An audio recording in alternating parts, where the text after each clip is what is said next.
One of the challenges of working in California is the problem of student achievement and student learning. If you look at the recent, whether we're looking at standardized tests or other measurements of student learning, children are not learning history, particularly those who are English learners. In the most recent, for example, standardized assessment, students' achievement in history in grades 8, 10, and 11 hovers around 50%. If you're talking about English learners, you're looking around 8 to 10% in proficiency. The discipline has been marginalized over the last, I would say, 10 years, given the emphasis on English language arts and mathematics and that calculation into how schools are rated and ranked. Because of that, most of the schools that we work in across California, our goal is to work in the lowest performing schools. Most of the elementary and even middle schools in California have either significantly reduced or eliminated history instruction. And so what that means is that when children get to high school, where we are seeing that history is being taught, they not only lack content knowledge, they lack disciplinary ability to deal with historical text and write appropriate for the discipline. And that also leads to, I would argue, a lack of critical thinking development and a real lack of civic engagement, which has long-term consequences not only for those children, but I think for our society in general. So that's kind of the context from which this project emerges. This is a challenge.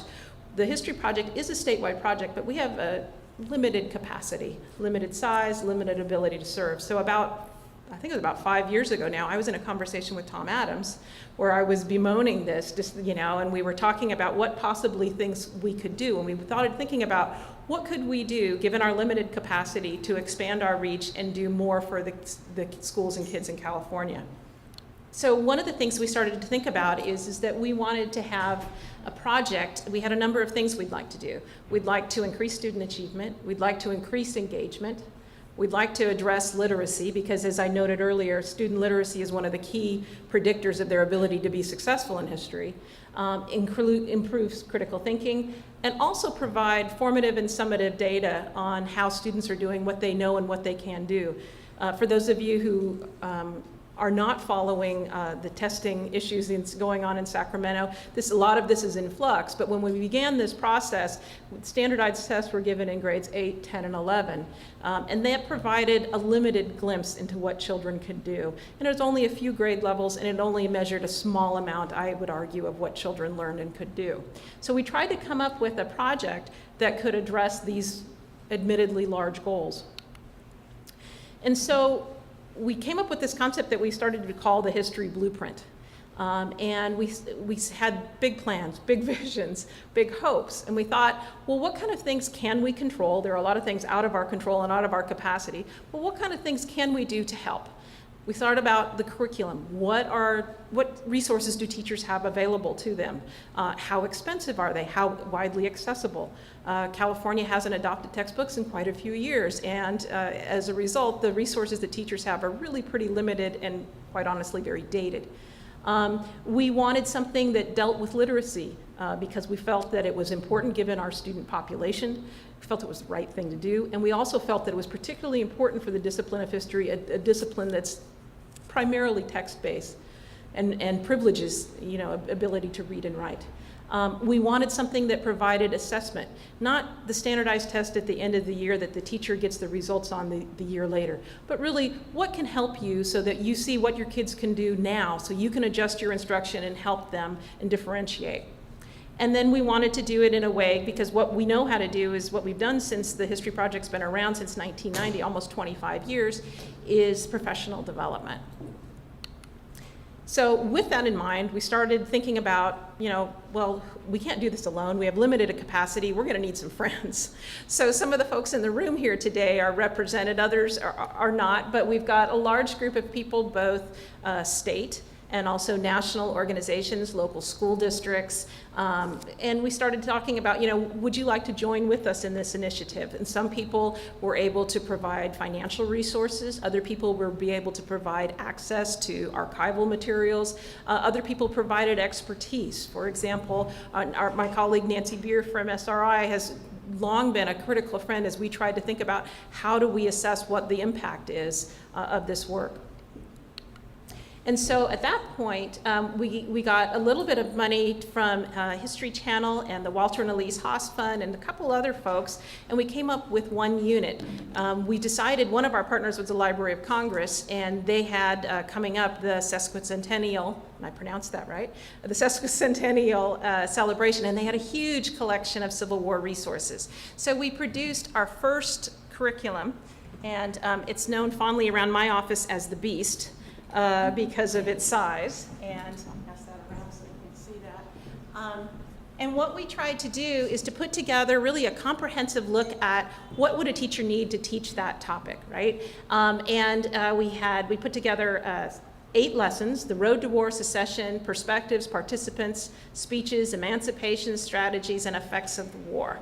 And we tried to be as comprehensive as possible, and we also tried to provide the necessary support so that if children don't read and write in English proficiently, we provide the support so that teachers were able to get there. We also tried to use all kinds of primary sources that were available in the public domain to really mine those public resources, the archival resources in the Library of Congress, the National Archives, lots of other places to be able to do that.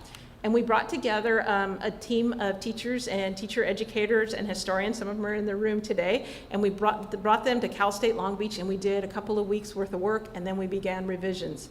This unit that you see has gone through probably 4 revisions, starting with this team, then with teams of scholars, teams of teacher leaders, trying them out in the classroom, getting student work, making it better until the version that you see today. And we've made all of this available online for free. That's the other part of this program that I think is important.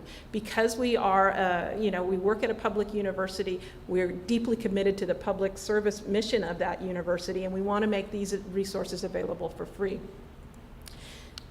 Then we got the opportunity, we got a little bit more money from the Library of Congress, and we created a new unit called the Cold War.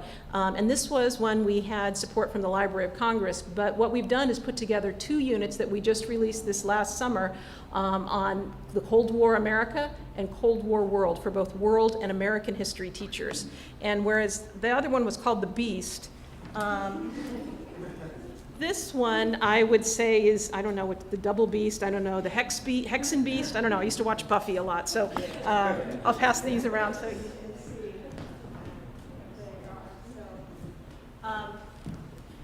And again, we tried really hard to mine the best resources we could find. So the National Archives, the CIA, the Department of State, the Army, other military branches, the Library of Congress, all kinds of resources to really kind of bring things to teachers who didn't previously have access, and then also all kinds of support for student literacy throughout. Because these are the people who worked on that, okay? And some of our colleagues are here today as well.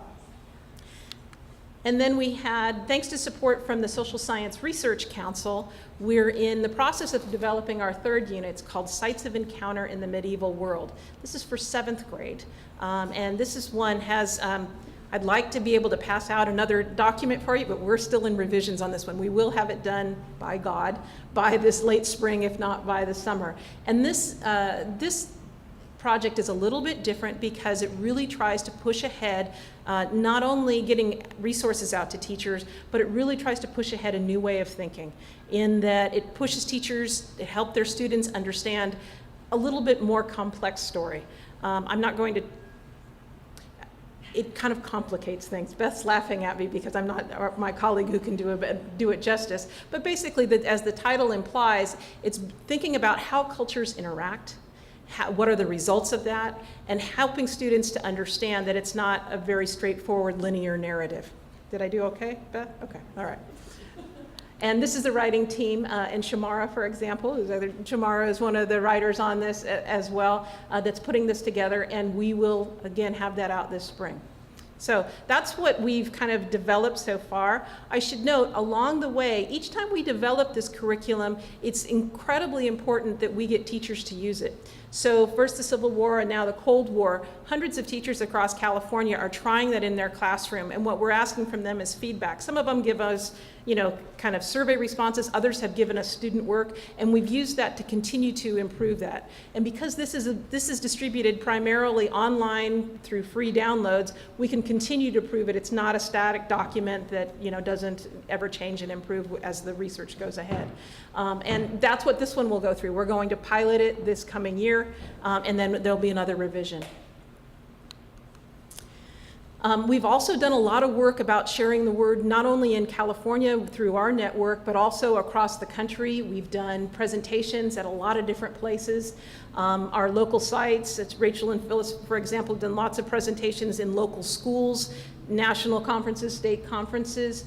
And then we've also been monitoring our website traffic. We recently put up a new website, and we've been looking at, and I just pulled the number for the last 30 days, and we're getting about 1,400 people a month taking a look at it. Those aren't Google's numbers, clearly, but it's hopeful to us because I think it says that we're expanding our reach, and I hope that it is of help to teachers.